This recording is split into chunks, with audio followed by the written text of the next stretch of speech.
पास exam के बहुत सारे वैरायटी ऑफ क्वेश्चंस आ रहे हैं। आप धीरे धीरे समझिए, देखिए आपको कितना मज़ा आने वाला है ना।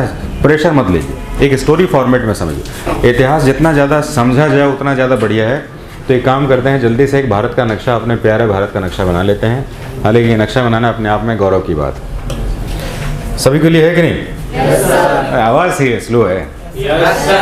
भारत का नक्शा बनाना हर दिन अपने आप में एक गौरव की बात है। तो जाहिर सी बात है, जब हम भारत का नक्शा बना रहे हैं तो expansion of British rule in Bengal की बात कर रहे हैं। और बंगाल की कुछ ऐसी घटनाएं हो रही हैं जिसको आपको जानना चाहिए, क्योंकि एग्जाम में कंसेप्ट भी ज़रूरी है यहाँ पर। और क्वेश्चन कंसेप्ट क्यों ज़रूरी है? क्योंकि इसमें रीज़न, कथन कारण वाले क्वेश्चन कंसेप्ट से बनते हैं। और फैक्ट्स तो चाहिए ही चाहिए। तो फैक्ट्स का वॉल्यूम और कंसेप्ट का वॉल्यूम मिला दिया जाए तो यूपीएससी होगा। और जूनियर एग्जाम होगा, अगर एसएससी जैसी बात करें, उससे लोअर की बात करें, तो सिर्फ फैक्ट्स चाहिए। फैक्ट्स मतलब 50 क्वेश्चन लिख लीजिए, एक दिन में 100 क्वेश्चन करा दीजिए, ऐसा नहीं चलेगा। पूरा बेसिक फैक्ट देख लीजिए। तो हम लोग ने अभी तक बंगाल के नवाब पद को इंट्रोड्यूस कर दिया था। और इसके लिए मैंने एक बेसिक सा फॉर्मेट आपको दिया था एक स्लाइड में, जो कि कहते हैं, इसको फैक्ट्स कह सकते हैं कि बंगाल का पहला नवाब कौन था और लास्ट कौन था। अब हमारे पास क्वेश्चन ये है कि बंगाल का पहला नवाब जो है ये बना ही क्यों? ऐसी कौन सी स्थिति आ गई कि हमें बंगाल का नवाब बनाने की ज़रूरत पड़ी?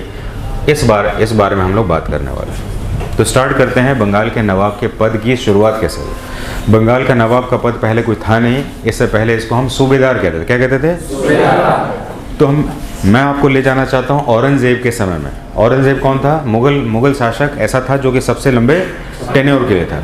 तो औरंगजेब का टेन्योर कितना था?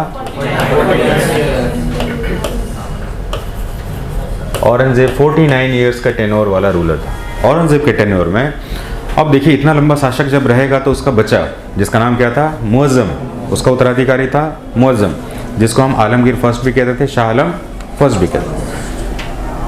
अब वो तो बादशाह बन नहीं पा रहा था, क्योंकि बाप उसका बैठा हुआ था, औरंगजेब बैठा हुआ था, वो बन नहीं पा रहा था। वो तो 65 साल में बादशाह बना था।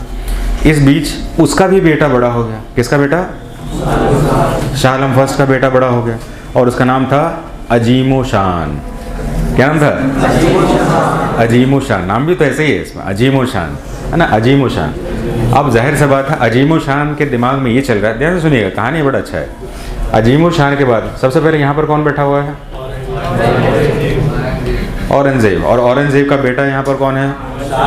शाह आलम फर्स्ट, जिसको मुअज्जम भी के नाम से भी जानते थे, जो उसका उत्तराधिकारी बना था। अब जो है वो तो राजा बन नहीं पा रहा। भाई बाप बैठा हुआ, कैसे बनेगा? वो भी इतना क्रूएल है कि पकड़ के मार देगा। बाप को जब उस पकड़ के उसने अपने शाहजहाँ को पकड़ के कहाँ डाल दिया था? जेल में डाल दिया। तो जाहिर सी बात है वो मर्सीफुल तो नहीं होगा। तो वो वेट कर रहे थे कि मर जाए, हमारा नंबर आ जाए इसमें। लेकिन जब इनका एज निकल रहा था तो बेटे ने सोचा, इसका नाम था शाह, क्या नाम था? शाह आलम के बेटे का नाम अजीमो शान, अजीमो शान, है ना, अजीमो शान, अजीमो शान, ऐसा करके अजीमो शान। अजीमो शान जो था वो कह रहा था कि भाई अब जो है मेरे पिताजी का नंबर तो आएगा नहीं, अब अपना ही नंबर लगा लेते हैं। मैं मुगल औरंगजेब के बाद मैं अब शासक बन जाऊं तो कितना अच्छा रहेगा। लेकिन जाहिर सी बात है, ये रॉयल ब्लड होते हैं, यानी कि उत्तराधिकार के बच्चे होते हैं इसमें, तो इनको कोई ना कोई तो पद देना पड़ेगा। तो यहाँ पर ये पद किसको मिला था बंगाल में? अजीमो शान, अजीमो शान। तो अजीमो शान को बंगाल का क्या बना दिया गया था? सूबेदार बना दिया गया। लेकिन अजीमो शान के पास दिमाग में क्या चल रहा था? वो क्या बनना चाहता है? मुगल बादशाह। किसके बाद? औरंगजेब को मार नहीं सकता, युद्ध में हरा नहीं सकता, क्योंकि बहुत ही शक्तिशाली रूलर है।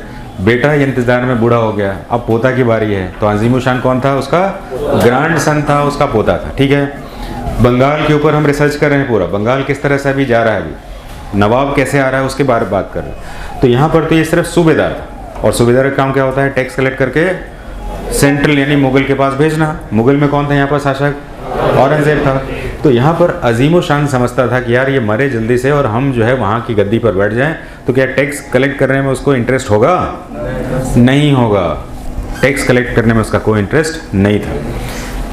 औरंगजेब इस बात से परेशान था। जाहिर सी बात है, रॉयल ब्लड है, यानी कि उसी खानदान का अंश है। और यहाँ से जो है उसका पूरा इंटेंशन किस में है? मुगल बादशाह के शासन पर है।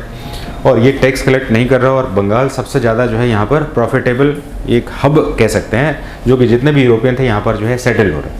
ऐसे समय में बंगाल के लिए औरंगजेब ने एक नीति बनाई। दक्कन में एक दीवान था या उसका एक ऑफिशियल था जिसका नाम था मुर्शीद कुली। आगे का नाम क्या होगा ये तो पता होगा ना आपको, मुर्शीद कुली। तो इसने कहा भाई मुर्शीद कुली को कि भाई आप जाइए और यहाँ इनका दीवान बन जाइए। किसका दीवान बन जाइए? अजीमो शान का दीवान बन जाइए। सूबेदार बड़ा, दीवान छोटा, उसका हिसाब किताब करिए। मुर्शीद कुली के जाने के बाद बंगाल की स्थिति पलटने लगी। टैक्स हाई कलेक्ट होने लगा, औरंगजेब को हाई टैक्स जाने लगा। किसके कारण? मुर्शीद कुली। और ये बात किसको पसंद नहीं होगी? अजीमो शान को तो पसंद नहीं हो गया। अरे यार इसके आने से जो है एकदम डबल हो गया, इसमें जियो पैराडाइज हो गया, केंद्र का शासन भी नहीं मिल रहा और ये अपनी एफिशिएंसी भी प्रूव करने लगा है। तो ये इसकी दुश्मनी चल रही थी और बीच में ऐसे संघर्ष हुए जिसमें इसको मारने की भी बात हुई। लेकिन मुर्शीद कुली खान ने इसको ऐसे मैनेज किया कि देखो ऐसा है कि मैं बादशाह का वफादार हूँ, अगर ये पता चल गया तो तुम्हें पूरी तरह से ख़त्म कर देंगे। और इस बात से तो सभी डरते थे, यानी कि अजीम शान औरंगजेब के डर से मुर्शीद कुली को बर्दाश्त कर रहा था। लेकिन ये बर्दाश्त कर तो रहा था, लेकिन ये 1707 में घटना हो गई। क्या हो गई होगी? औरंगजेब की मृत्यु होगी। औरंगजेब की मृत्यु होगी तो बंगाल में अजीम शान था, अपने आप को तो अब राजा मान रहा है, क्योंकि उसका पिता कौन है? शाह आलम फर्स्ट। अब गद्दी पर वो बैठ गया है, तो जाहिर सी बात है अब मुर्शीद कुली खान को कोई एक्सेप्ट करेगा? नहीं करेगा। मुर्शीद कुली खान को दोबारा भेज दिया गया दक्कन, ताकि क्लैश, क्योंकि दोनों ही अधिकारी थे। जाहिर सी बात है दीवान एक हाई पद होता है इसमें, तो आप इसको मरवा तो सकते नहीं। तो कहा चलो ठीक है, मुगल बादशाह का वफादार था तभी तो उसको हमने पद पे रखा था। तो शाह आलम फर्स्ट ने जो है इसको दक्कन भेज दिया और मुर्शीद को इसको जो है अजीमो शान को इंडिपेंडेंट से छोड़ दिया। ध्यान से स्टोरी को फॉर्मेट लेंगे, 2-3 क्वेश्चन अभी जनरेट हो रहे हैं जो कि कॉम्प्लेक्स नेचर के। अब यहाँ पर जो है 1710 तक की स्थिति, यानी कि 707 से लेकर 10 तक की स्थिति में शाह आलम फर्स्ट को पता चल गया कि उनका बेटा वास्तव में कैसा है, लायक है नालायक है? नालायक है वो, यानी कि वो स्ट्रगल कर रहा था, झूठा कर रहा था। ये एक्चुअल में तो मुर्शीद कुली खां ही काम कर रहा था। तो कहा ठीक है, इसको अब डिप्टी सूबेदार बना के यहाँ भेज दो। कहाँ पर? बंगाल में। क्यों भेज दो? टैक्स कलेक्ट करना है ना उसको। डेप्यूटी सूबेदार बना के भेज दिया, दीवान से हटा के अपग्रेड किया इसमें। अब यहाँ पर दोबारा टैक्सेशन जो है मजबूत होने लगा, टैक्सेशन मजबूत हो गया। लेकिन शाह आलम फर्स्ट की मृत्यु हो गई थी आपकी 1713 में। अब मुगल बादशाह जो है जिसने इसको यहाँ पर डेप्यूटी बनाया था, उसकी खुद भी मृत्यु हो गई थी।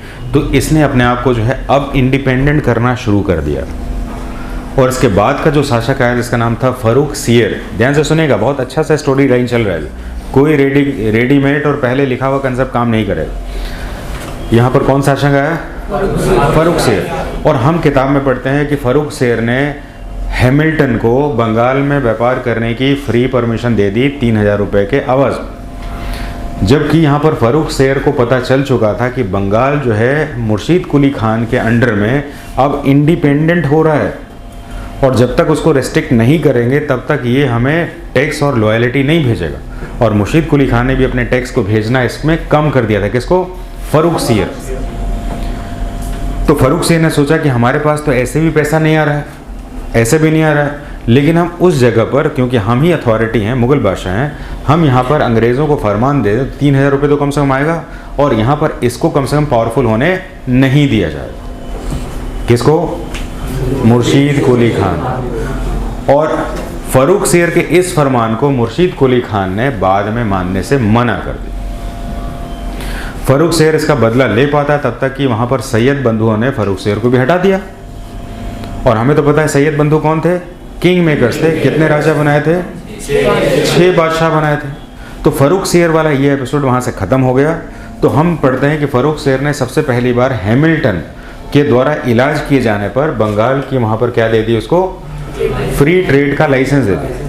लेकिन लाइसेंस देना एक मजबूरी कह सकते हैं, क्योंकि यहाँ से मुर्शीद कुली खान जो है अब अपने आप को राइज कर रहा। और यहाँ पर जो है फर्रुख सियर या मुगल बादशाह सोच रहा है इस बंगाल को कैसे कंट्रोल में लें, तो अंग्रेज़ों का इंटरफेरेंस करवा देते हैं जिससे कि ये अपने आप को रेस्ट्रिक्टेड हो जाए, कन्फ्लिक्टेड हो जाए, और हम बंगाल पर अपना कंट्रोल बना पाए। ये कहानी चल रही है, नवाब अभी तक नहीं बने। धीरे धीरे जब मुर्शीद कुली खान ने सोचा कि अब हम अंग्रेज़ों को भी रेस्ट्रिक्ट कर पा रहे हैं, यानी कि हम अपनी शर्तों पर व्यापार करने दें, मुग़ल बादशाह इनको फ्री लाइसेंस देगा तभी भी नहीं देंगे, और ये जब मैं कर पा रहा हूँ तो फिर मैं मुग़लों की बात मानूँ ही क्यों। और ख़ुद को उसने 1717 में क्या कर दिया, बंगाल का फ्री नवाब घोषित कर दिया। और यहाँ से स्टार्ट होता है आपके बंगाल का एक्सपेंशन, ये बंगाल का रूल स्टार्ट होता है। इससे पहले तो मुग़ल के अंडर में थे, और मुग़लों के अंडर में आने के बाद भी, या मुग़ल के अंदर जब हम पढ़ते हैं इसको, तो यहाँ पर हम अजीम व शान को पढ़ते हैं, और अजीम व शान के बाद जब इसका डेपुटी आता है मुर्शीद कुली खान, तो उसका भी हमें थोड़ा सा एक इंट्रोडक्शन लेना होगा कि आ कहाँ से गया। और मुर्शीद कुली खान उस समय मुग़लों की ज़रूरत भी थी और समस्या भी बन गई। लेकिन कुछ भी हो, केंद्र यानी कि मुग़लों की केंद्रीय स्थिति को कमज़ोर देखते हुए, क्योंकि सैयद बंधु काफ़ी इंटरफेयर कर रहे थे, इनको बार बार रिप्लेस कर रहे थे, तो इसके अगेंस्ट में कोई स्टेप नहीं ले रहे थे। यहाँ पर उसने अपने आप को एक इंडिपेंडेंट नवाब घोषित कर दिया। कब कर दिया, 1717 में इंडिपेंडेंट नवाब घोषित कर दिया। इसको कोई रेस्ट्रिक्ट नहीं कर पाया, क्योंकि बंगाल जो है बाकी सभी विद्रोहों से अलग था। बंगाल के नवाब के चैप्टर में मुर्शीद कुली खान जब नवाब बन गया तो उसने अपनी राजधानी ढाका से हटाकर क्या बना दी, मुर्शीदाबाद। हमें ध्यान रखना होगा कि उस समय बंगाल जो था आज के बंगाल, बिहार, उड़ीसा को मिलाकर था। और ये बंगाल जब हम बोल रहे हैं इसमें, तो बंगाल में बांग्लादेश आता है, क्योंकि बंगाल की राजधानी ढाका है और पश्चिम बंगाल की राजधानी कलकत्ता है। हमारे पास बंगाल नहीं, हमारे पास है पश्चिम बंगाल, बंगाल का पश्चिम भाग है, वेस्टर्न पार्ट है ना हमारे पास। तो यहाँ पर हम जब बात कर रहे हैं अजीम व शान के एपिसोड के बाद मुर्शीद कुली खान, और मुर्शीद कुली खान ने खुद को डिक्लेयर कर दिया फ्री, क्या कर दिया, नवाबों का दौर चलता रहा, नवाबों के उत्तराधिकार एक दूसरे के बाद चलते रहे। क्योंकि हमें बंगाल को पढ़ना है, इसलिए हमें वो चीज़ पढ़नी है जो कि बंगाल को एक अलग आइडेंटिटी दे रही। लेकिन बंगालों के नवाब में एक नवाब था जिसका नाम था आपका अली वर्दी खान। कन्फ्लिक्ट तो अंग्रेज़ों के साथ चल रहा। अली वर्दी खान का एक भी बेटा नहीं था। अली वर्दी खान की कितनी बेटी थी, 3 बेटी थी, 1 2 3, या 1 2 3 भी कह सकते हैं, ABC कह सकते हैं। ध्यान से सुनिएगा, क्वेश्चन बनेगा भी कॉम्प्लेक्स सा। अली वर्दी खान की 3 बेटियां, और तीनों बेटी का शादी उसने किया 3 जगहों पर, अलग अलग जगह पर। एक का किया ढाका, दूसरे का किया पूर्णिया, और तीसरे का किया पटना। कहाँ पर हैं आप अभी, तो जुड़ना तो है ना अभी। 3 बेटियां थी, तीनों बेटियों का शादी उसने अलग अलग जगह किया। बड़ी बेटी का नाम था अमीना बेगम, अमीना, और छोटी बेटी का नाम क्या था, पहली बेटी का नाम था घसीटी, और तीसरी का नाम था अमीना। 2 के बारे में सिर्फ पढ़ेंगे ताकि कॉम्प्लेक्स ना हो। घसीटी का जो बेटा था उसका नाम था शौकत जंग। क्या नाम था, और अमीना का जो बेटा था उसका नाम था सिराजू।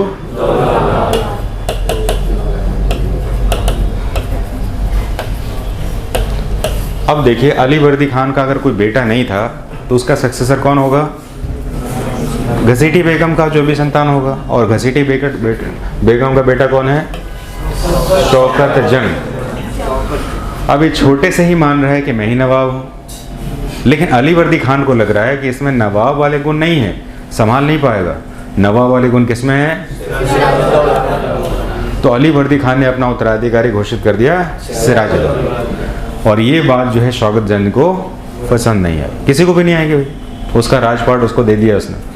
तो पहली बात तो ये है कि इनका इंट्रा कन्फ्लिक्ट स्टार्ट हो गया। अंग्रेज़ यहाँ पर कुछ भी रोल नहीं प्ले कर रहे हैं। भारत का जितना भी लड़ाई हुआ है वो भारत के अंदर ही अंदरूनी लड़ाई के कारण ही लोग हारे हैं या जीते। तो यहाँ पर शौकतगंज ने सिराजुद्दौला को हराने के लिए सारे प्रयास किए, और एक प्रयास उसका जो है कह सकते हैं टर्निंग पॉइंट था, जिसमें कि उसने ईस्ट इंडिया कंपनी के साथ संधि कर ली और कहा कि इसको हम रिप्लेस करते हैं। तो यहाँ पर हमने नवाबों का एक दौर देखा जिसमें कि नवाब का एक चेन चल रहा है, और यहाँ पर शौकत जंग और सिराजुद्दौला तक पहुँच चुके हैं। और यहाँ पर जब सिराजुद्दौला यहाँ आएगा तो सिराजुद्दौला के साथ एक घटना हुई है जिसका नाम क्या था, 1757 में, जिसका नाम था प्लासी। ये यहाँ तक मैं कल आपको लेके चला गया था, ठीक है, यहाँ तक मैं लेके चला गया था। इसके बाद की कहानी हम लिखते लिखते शुरू करेंगे। तो मैं चाहूँगा स्टार्ट करें जल्दी से। Expansion of British rule in Bengal.